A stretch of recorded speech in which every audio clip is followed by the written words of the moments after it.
If you'd like to see how I made this delicious stewed pork recipe, please keep watching.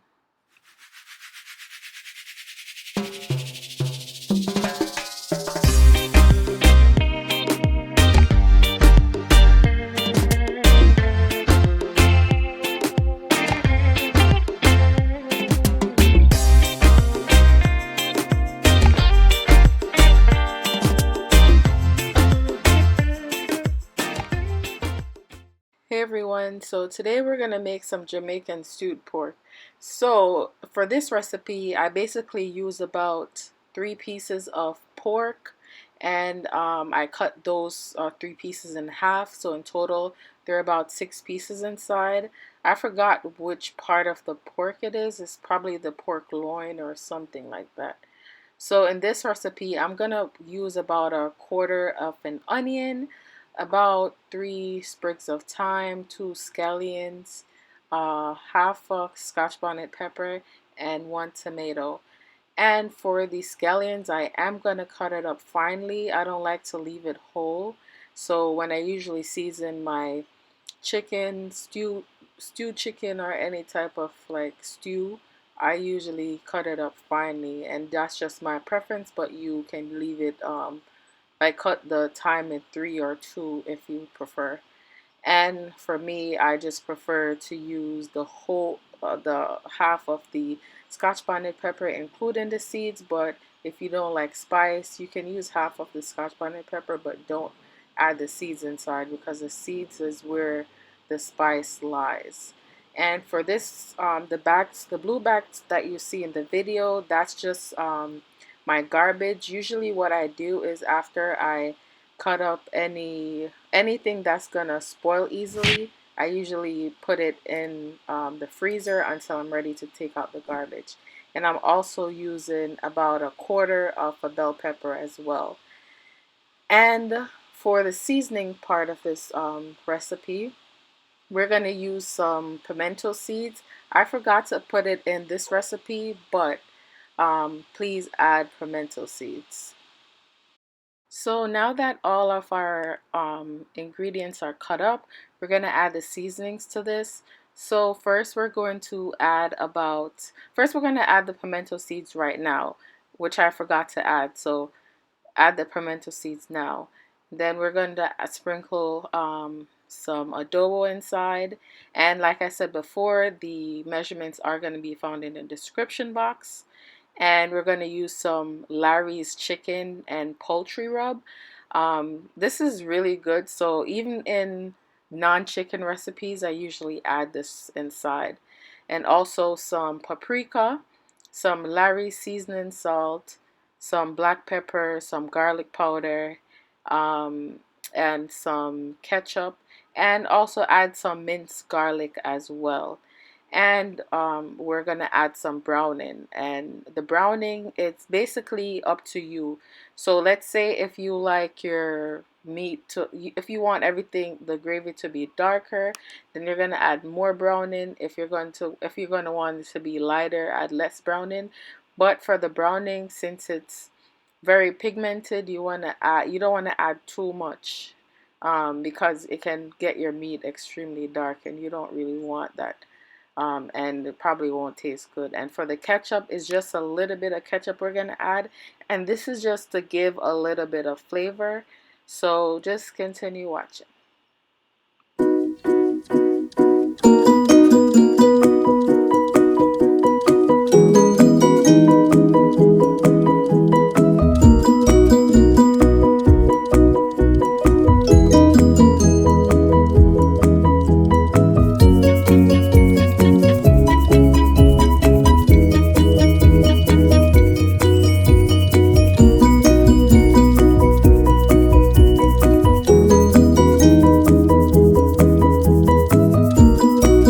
So after all the seasonings are added, you want to use your clean hands and rub everything together. And after you rub everything together, leave it in the fridge overnight. But the way I'm seasoning it, you don't need to.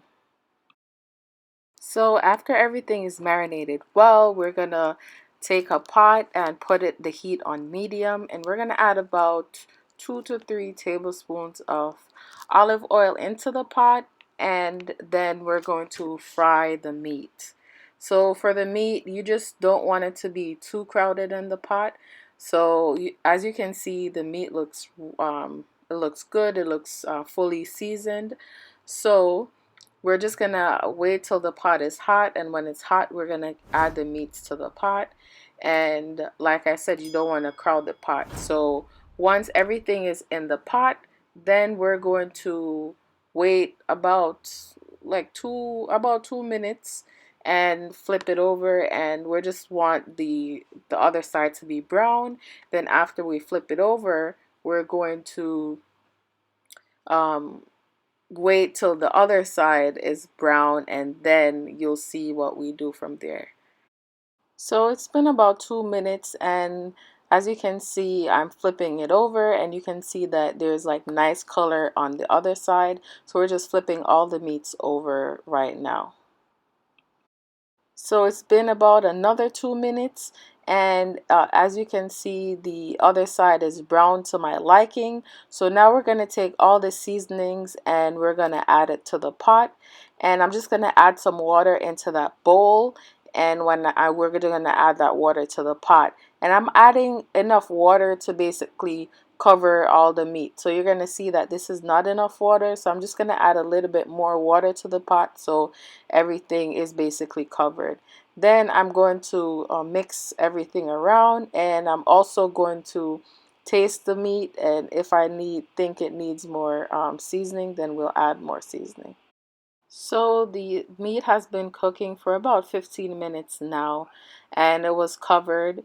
So I'm just tasting it to see if I need to add more seasonings to the pot.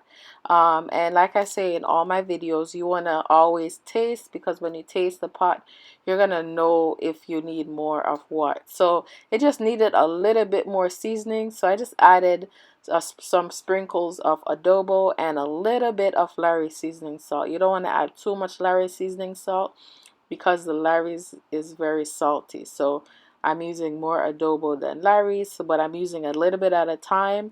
And when I add a little bit at a time, then I'm tasting to see if I need more of something.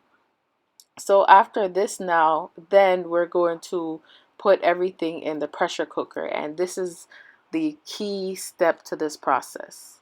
So now we add everything to the pressure cooker. So we're doing this because the meat is tough, and if you're in a hurry and you want things to speed up, use a pressure cooker. So we're gonna cook this in the pressure cooker for about 20 minutes. So after 20 minutes, the meat should be soft and it should be just right. So cook it in the pressure cooker to speed the process up, especially if you have a tough meat.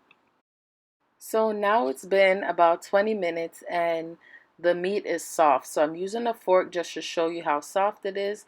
So it goes through easily, and you can see with the other piece of meat. So I'm just going to use my fingers to try to pull it apart, and it pulls apart extremely well. So that's how you know that the meat is ready. And now we're going to transfer the meat in the pressure cooker to the pot that we had originally. And we're just going to cook it for about 5 more minutes. So after we cook it for 5 more minutes, everything is going to marinate well, and it's just going to be just right. So doing it this way just makes everything, the flavors marry together, and everything just come together extremely well. And I did taste the gravy, and the gravy is perfect, so I don't need to do anything else to the gravy. So it's been about 5 minutes, and the stewed pork is cooked perfectly. And in total, it's been about 40 minutes from start to finish. So that's under an hour.